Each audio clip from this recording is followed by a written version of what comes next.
Oi, gente querida, gente amiga, eu sou Carla Pavão, saudando aqui a nossa comunidade Paz e Bem, a comunidade do Sejus, da Pós-TV 247, do canal da Universidade Livre Pampédia, do Filosofia e Movimento, enfim. E você que está passando por aí, que não é dessas comunidades, venha fazer parte, se inscreva nos canais, deixe o seu like, que isso é muito importante para subir aí nos algoritmos.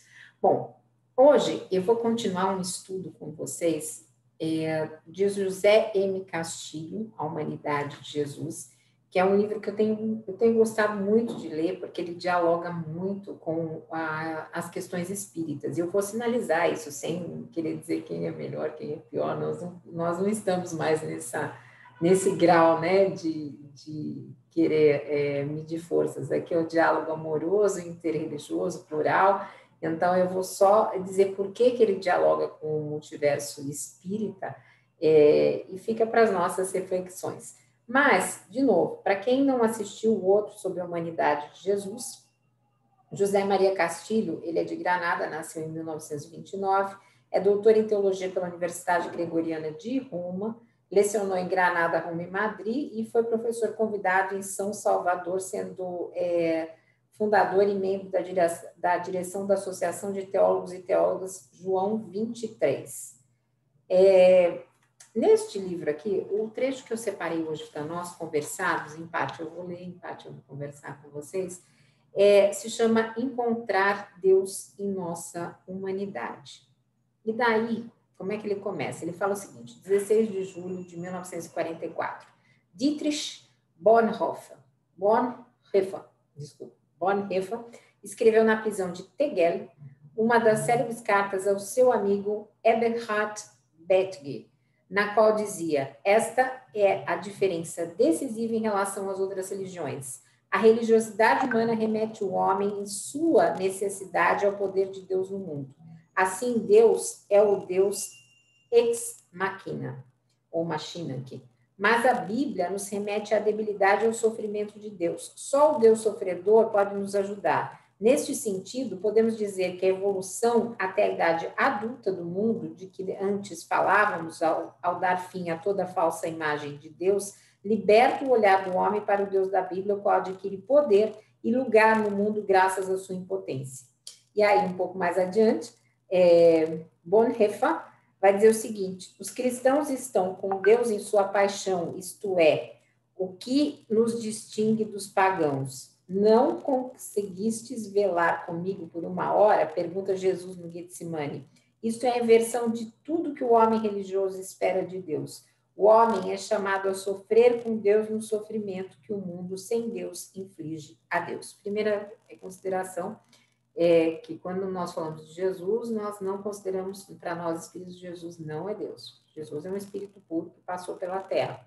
Mas aqui, nesse texto, ele vai falar de debilidade e sofrimento, né? E assim ele vai dizer o seguinte, que os profetas mais audazes de Israel se atreveram a dizer coisas que equivaliam à ocultação de Deus, é uma pergunta que ele faz. Então, ele vai dizer o seguinte, ocultar Deus é negar. Então, ele fala assim que o Deus das religiões é um Deus que tem poder, né? Mas também, ao mesmo tempo, ele tem poder, mas também ele é um Deus débil, ele é um Deus fraco, que sofre, que fracassa, que morre. E que será que poderia ser este mesmo, o Deus, né? Onde que está? O que distinguiria, então, o divino, né? Que é esse Deus que não é Jesus, mas Deus é mesmo, e o humano. Então, ele vai falar que, do ponto de vista da antropologia e da paleontologia, é possível afirmar que os homens e mulheres começam a ser religiosos por causa de ansiedade e medo. Né? E aí, com toda a razão, o medo vai ser um produtor de deuses no mundo, né? E que isso, desde a antiguidade, se sabe que os muitos medos brotam da nossa limitada humanidade que buscam solução e resposta em Deus. Então, ele vai falar de uma propensão espontânea, né, do ser humano, e ele vai trazer Rudolf Otto aqui para comentar isso, que vai substituir, né, a expressão, que vai colocar a expressão mistério tremendo no capítulo 4 do seu estudo O Sagrado.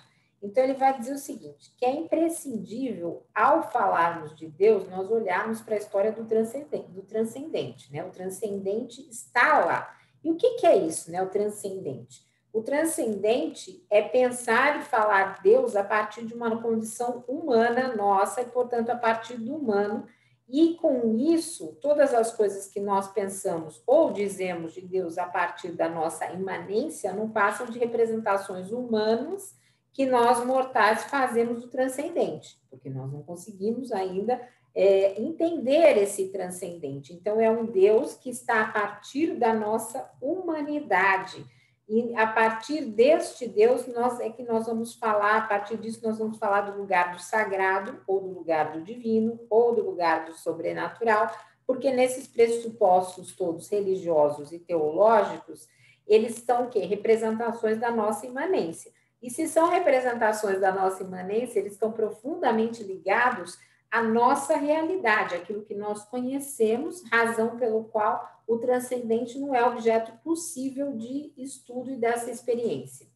Então, diante disso, geralmente se reconhece que a ideia e a experiência de Deus implicam num nível supremo, num poder supremo e domínio total. Aqui eu vou fazer um parênteses, porque Kardec, no Livro dos Espíritos, primeira pergunta, que é uma pergunta totalmente revolucionária, ele não pergunta quem é Deus, ele pergunta que é Deus. E a resposta que nós temos lá, inteligência suprema e causa primária de tudo.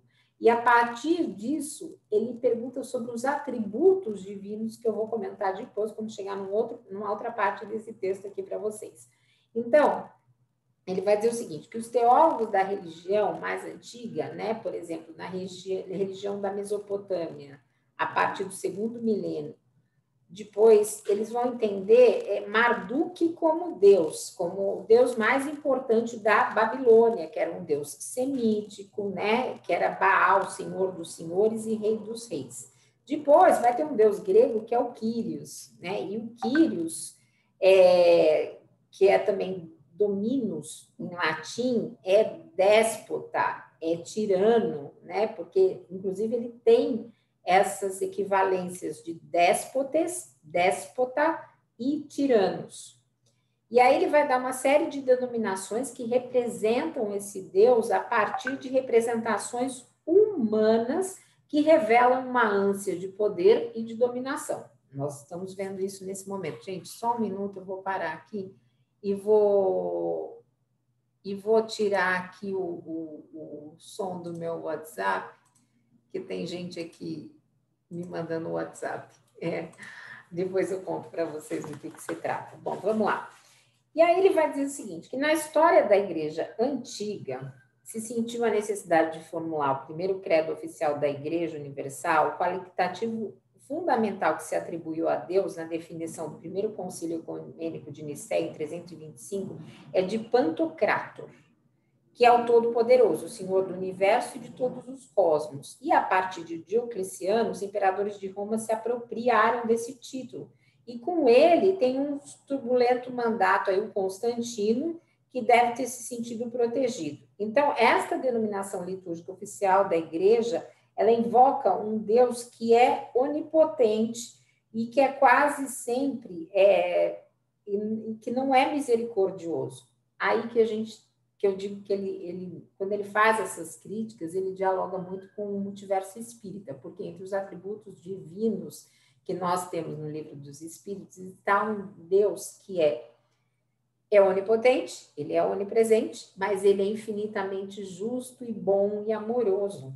Então, aí, quando ele faz essa crítica, que ele tem esse olhar, ele está dialogando com o Espiritismo, que reconhece essa amorosidade, né? Essa misericórdia, essa justiça, essa bondade de Deus. Então, vamos continuar aqui com o texto. Então, ele vai falar assim, mas por que será que se alterou a imagem de Deus? Aí ele ficava falando, não ficou claro nos ensinamentos de Jesus, e segundo consta nos evangelhos, Deus é bondade, né? Não é um senhor despótico do mundo. E ele vai dizer o seguinte, a experiência religiosa, não importa qual é a religião, a experiência básica religiosa é uma relação vertical do fraco ao poderoso, do inseguro ao seguro, do que está abaixo, humano contra cima, o divino.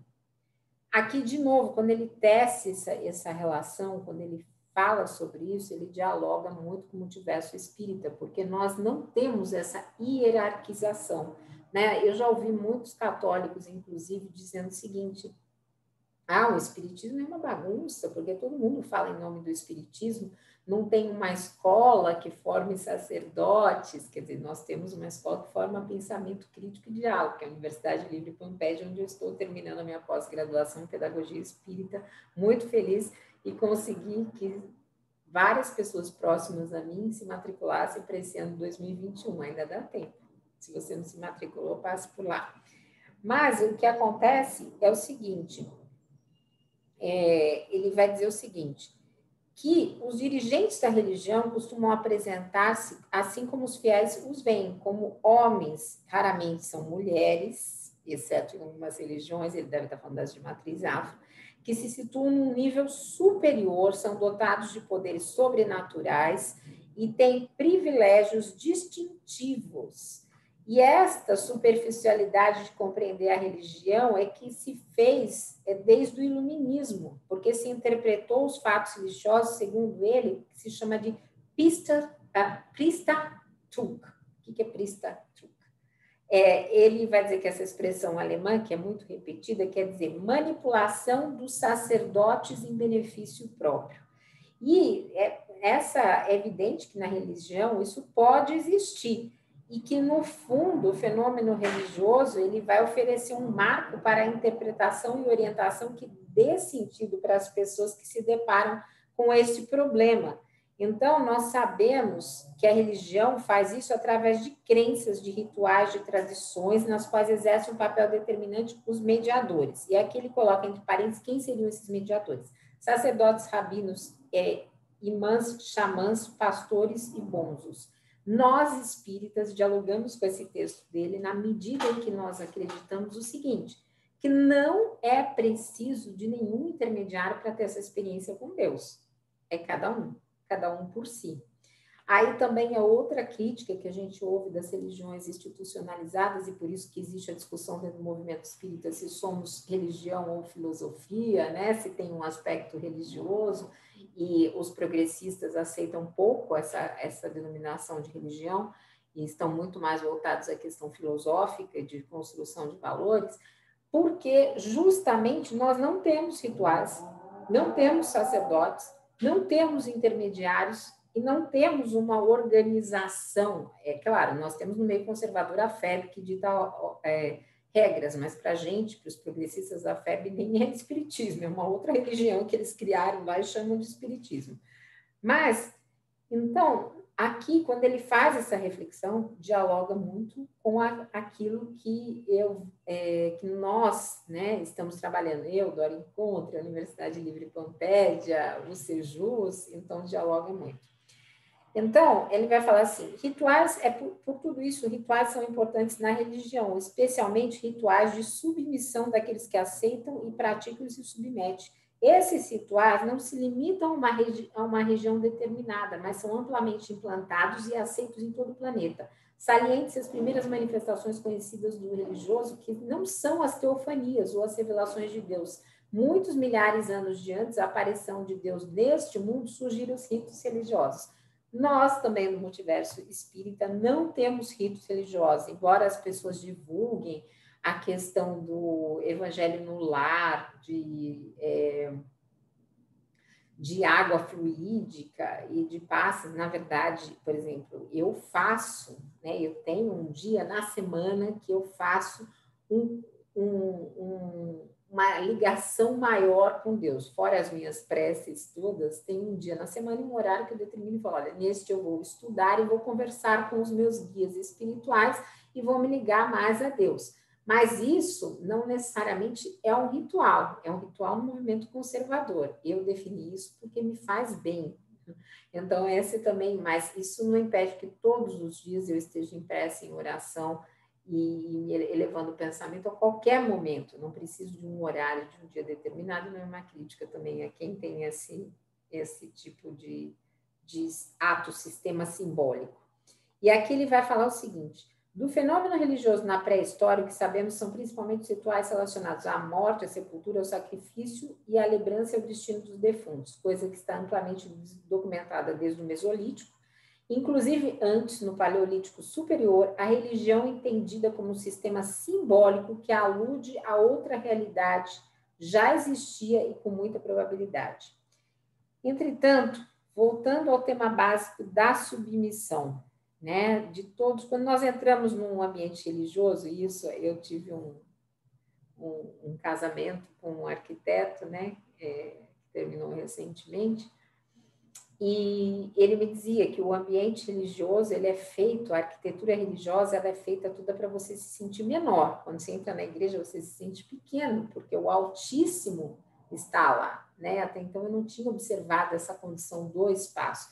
Tanto é que tem um arquiteto japonês que eu adoro, que é muito premiado com o prêmio Pritzker, acho que é o da arquitetura, que se chama Tadao Anda. Eu fiz até um paz bem no começo sobre ele, sobre as igrejas dele, e ele tenta tirar essa verticalidade, inserir uma horizontalidade, luz, a nave se torna profunda, mas você não se sente tão diminuído. Então, ele tem umas igrejas lindíssimas. Mas vamos voltar aqui para o texto, senão eu não vou acabar hoje, porque eu já estou falante, gente. Desculpa, estou muito falante.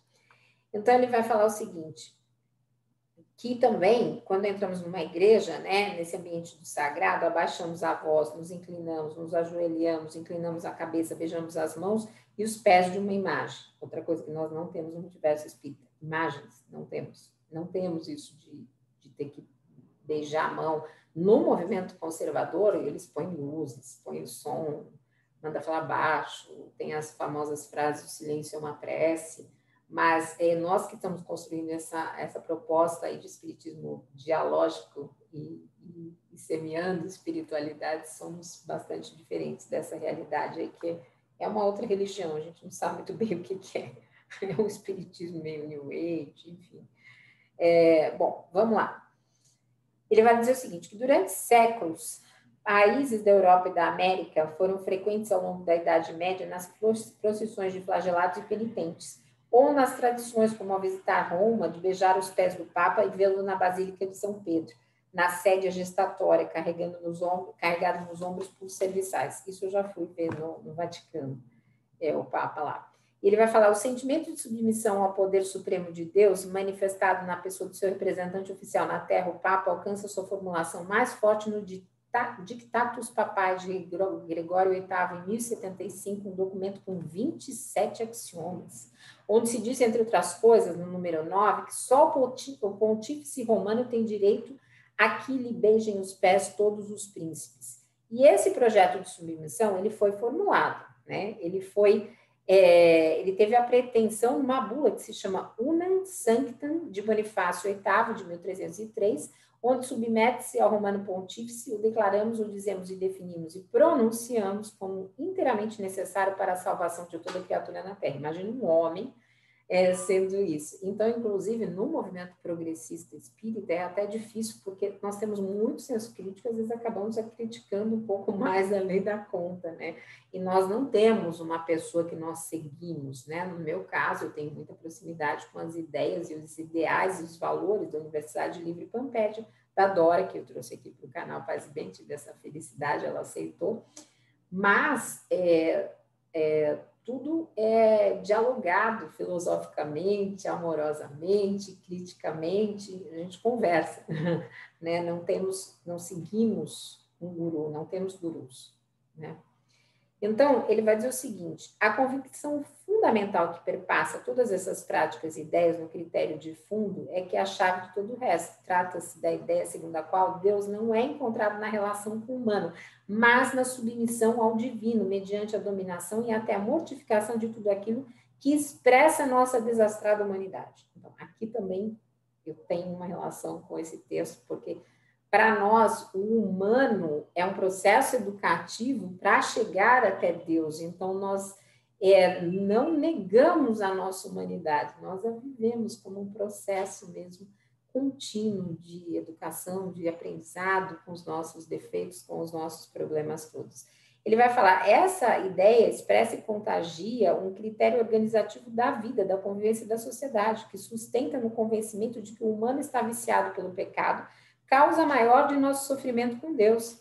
Dessa forma, à medida que submetemos o humano, que o limitarmos e a ele renunciarmos, só assim, somente assim, é que podemos encontrar a Deus, nos relacionar com ele e receber seus benefícios que finalmente nos levarão à salvação. Né?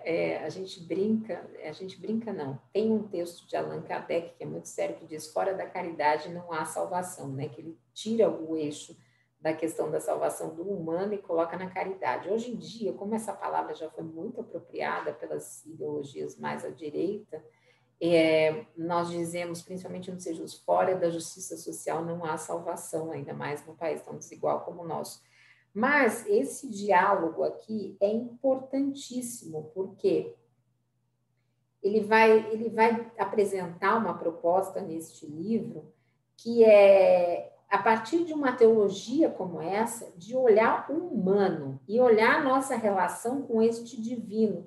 E que isso é difícil, muitas vezes é difícil, dependendo da espiritualidade que a pessoa pratica, né? E compreender que no Evangelho é o que ele nos ensina, que Jesus representa em nossa vida, que está no governo e na ação.